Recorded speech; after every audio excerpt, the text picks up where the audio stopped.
Cuando al profesor Hanseli, del que os he hablado, le entrevistaron porque se hizo muy famoso,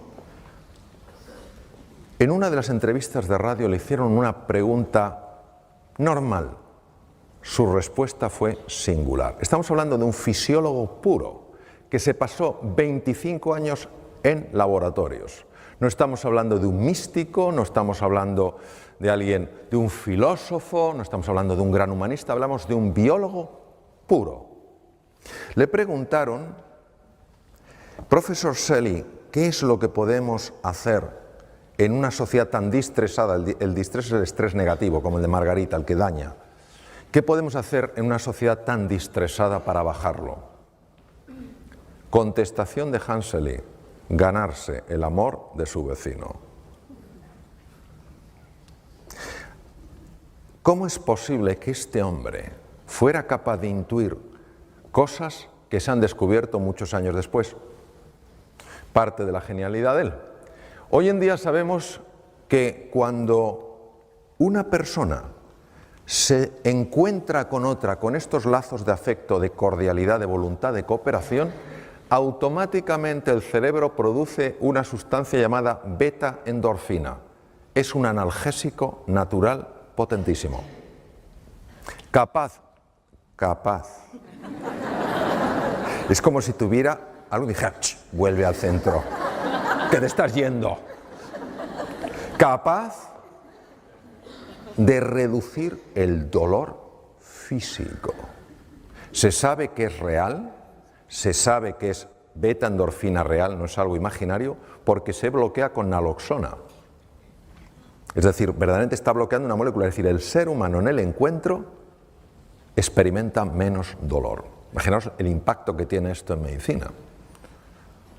Tiene un impacto tremendo. Yo trabajo en un tema con niños con patologías malignas y esto es una cosa que estamos trabajando muchísimo. Hasta qué punto el encuentro, el sentirte apoyado, etcétera, verdaderamente tiene un impacto en la reducción del dolor, ¿no? Bien, pero lo siguiente que tampoco sabía el doctor Selly, pero lo intuyó, fue que cuando dos seres humanos tienen esa voluntad de encontrarse, esa voluntad de cooperar, esa voluntad de colaborar, se libera en sangre una hormona llamada oxitocina. Las damas que estáis aquí diréis, esta hormona es mía. Yo soy mujer, yo he dado a luz, la lactación, todo lo que es el parto, la oxitocina, sí, pero también la tenemos los hombres y mujeres. La oxitocina es la hormona que se llama la hormona del amor, porque cuando tú te conectas con un ser humano, amistad, amor romántico, amor filial, lo que quiera, agape, amor como elección, la oxitocina protege naturalmente contra la enfermedad. Es un protector, por ejemplo, un protector del corazón y baja las cifras del LDL, del Low Density Lipoprotein, el colesterol, digamos, que se llama colesterol malo. Este es uno de mis maestros, el profesor Richard Davidson, dirige el centro más sofisticado en el mundo de imagen cerebral en relación a estados de silencio, estados meditativos, etc. Y él ha demostrado a través de un ejercicio, se llama Meta, un ejercicio muy utilizado en el mundo del Namaste, que cuando una persona visualiza, como decías tú, Blas, visualiza el afecto, primero hacia sus seres queridos, luego a los menos queridos, y hace lo que puede con los nada queridos, pero hace ese esfuerzo. Él ha observado, es el primer científico en el mundo que lo ha podido observar, ha observado que la parte anterior del cerebro, que si os acordáis es la que se bloquea cuando la amígdala se activa, ¿os acordáis? Pues resulta que empieza a crecer en grosor, aumenta la neuroplasticidad, la formación de nuevas neuronas y es capaz entonces de neutralizar el miedo. Luego quiere decir que el antídoto natural del miedo es el amor, no es el valor, es el amor. Cuando la amígdala que estaba activada se desactiva, la parte anterior del cerebro puede funcionar bien. Claro, esto tiene unas implicaciones enormes, porque quiere decir que una persona que se siente amada, que se siente querida, es una persona que intelectualmente va a funcionar mejor. Y una persona que se siente humillada, que se siente avergonzada, que se siente empequeñecida, intelectualmente va a funcionar peor, porque esos estados de ánimo están afectando al funcionamiento de su cerebro. Estas otras cosas a las que se ha demostrado, otros investigadores, que cuando una persona se siente amenazada, los dos lados del cerebro no se llevan bien. Sabéis que tenemos dos hemisferios, ¿verdad? Es como una nuez, el izquierdo y el derecho. Pues se ha visto que cuanto más amenazada se siente una persona, más lateralización se produce, es decir, menos hablan entre sí los dos hemisferios. ¿No os parece que lo lógico sería que ya que tenemos dos hemisferios, por lo menos se lleven bien? Parece de cajón. Pues no, se llevan mal. ¿Cuál es el problema? El problema es que el lado izquierdo, el hemisferio izquierdo, es muy bueno en unas cosas. Es muy bueno en razonamiento lineal. Esto me lleva a esto, esto me lleva a esto, esto a esto. Es muy bueno organizando, es muy bueno estructurando, es muy práctico, muy organizado, muy fiable en eso. Pero el hemisferio derecho es mucho más imaginativo. El hemisferio derecho además es el que tiene más conexión con el cuerpo físico. El hemisferio derecho es la puerta al inconsciente. Claro, nosotros necesitamos a los dos, necesitamos al soñador y al hacedor. Necesitamos al imaginativo y al práctico. Necesitamos a los dos. Cuando una persona se siente amenazada, los dos hemisferios se desenganchan. Curioso. A nivel del corazón, se ha visto que el amor, el desarrollar este deseo, no pensemos en un amor azucarado, te amo. No, estamos hablando de algo como forma de ser y de estar en la vida, muy en la línea de lo que tú has comentado, Blas, es decir, tu deseo de siempre buscar lo mejor en la otra persona y por supuesto en ti. Cuando tú haces eso, se observa algo interesantísimo. Nosotros para ver el ritmo del corazón usábamos el electrocardiograma, pero resulta que es muy vasto para medir la dimensión de la que os voy a hablar. Y ahora existe una metodología mucho más fina que permite ver lo que se llaman las alteraciones finas del ritmo cardíaco. Y observamos, por ejemplo, que cuando una persona está estresada porque se siente amenazada, aunque el electrocardiograma parezca normal, cuando tú lo haces mucho más fino, la lupa es mucho más precisa, observas las enormes irregularidades. Pero cuando la persona activa el otro sistema, el parasimpático, que es el que se activa en el encuentro, fijaros qué ritmo más curioso toma el corazón. Esto se ha asociado con mayor longitud de vida. Se llama coherencia cardíaca. La coherencia cardíaca hace que el corazón funcione mejor y el corazón tiene su propio cerebro, Emite un campo electromagnético hasta 3 metros de distancia, se ha medido. Y está alterando todas las células del cuerpo, que el corazón funciona así, está afectando a todas las células. El sistema parasimpático, que es el sistema del encuentro, opuesto al simpático, no es que el parasimpático sea bueno, es que cuando este está demasiado activo, ya hemos visto lo que pasa, la sensación de amenaza. Cuando el parasimpático empieza a dominar un poco el juego, aumenta la capacidad de hacer frente a las infecciones, porque se potencia el sistema inmune. Esto es muy importante cara a la enfermedad. Se reduce la producción de radicales libres. Veréis, un radical libre, nosotros sabéis que usamos el oxígeno para producir energía, pero pagamos un precio.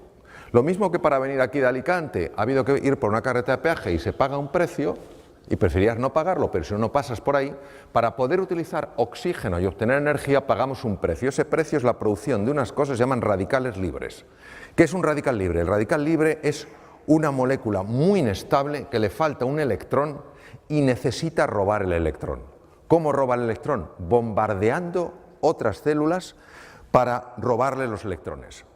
Esto genera muerte celular, daño en pared celular, en membrana celular, envejecimiento temprano y mutaciones. Pues el encuentro, la activación del parasimpático, reduce la producción de radicales libres. Lo que veis ahí en las puntitas de los cromosomas se llaman los telómeros, y uno de los descubrimientos más importantes que se han hecho jamás en genética. El telómero se descubrió con microscopía electrónica. En los extremos de los cromosomas, lo que veis en color rojo, no se sabía muy bien lo que hacía. Los cromosomas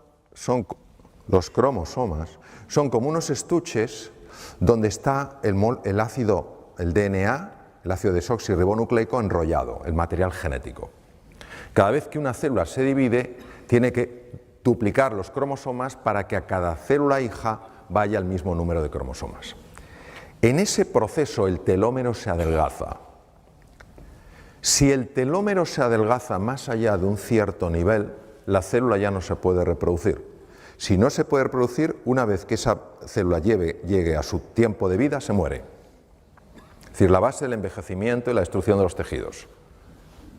Sorprendentemente, observaron que algo misterioso reparaba los telómeros y no sabían lo que era. Hasta que una investigadora australiana y un equipo de investigadores norteamericanos, la doctora Elizabeth Blackburn, demostró que es una estructura enzimática llamada la telomerasa. 2009 es el año en el que ella ganó el Premio Nobel de Medicina y Fisiología por el descubrimiento de la telomerasa. Elizabeth Blackburn estudió a madres que tenían niños con patologías cerebrales que exigían una atención constante. Algunas de estas madres tenían la ayuda de sus maridos, de la comunidad, pero había algunas que estaban totalmente solas haciendo frente a ese desafío.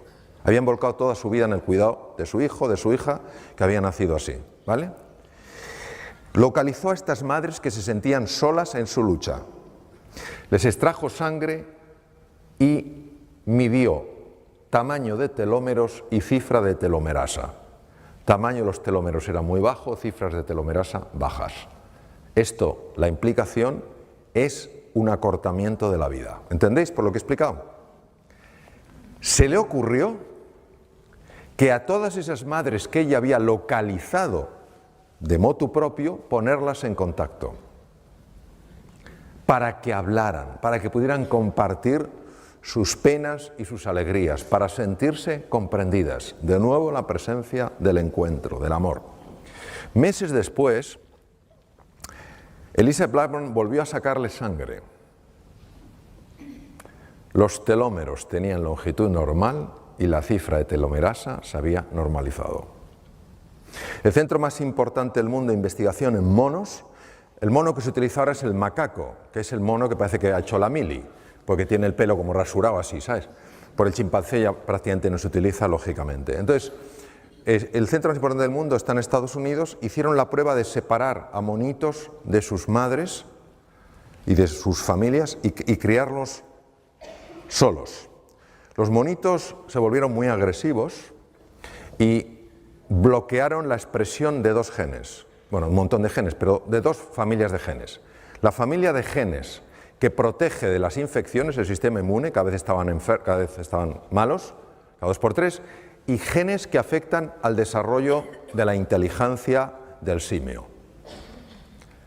Era la primera vez que se documentaba que la falta de afecto tenía este impacto. Entonces eligieron una pareja de monos ya adultos muy cariñosos, muy achuchones, como vosotros, los de Cambi, de abrazo. Entonces, pusieron a esos monitos que no habían expresado genes de la inteligencia de simio ni genes del sistema inmune a interaccionar con estos monos amables y cariñosos. Meses después, estos monos habían transformado su conducta, mucho más sociables, los pequeños, más sociables, pero es que además les sacaron sangre y vieron que ahora sí expresaban los genes de protección del sistema inmune y los genes de desarrollo intelectual del macaco, que hace que resuelvan cosas que si no, no pueden. Impresionante.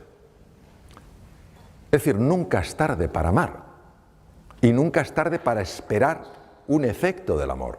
No importa el pasado que una persona haya tenido. Ahora vamos a hablar de la importancia del silencio.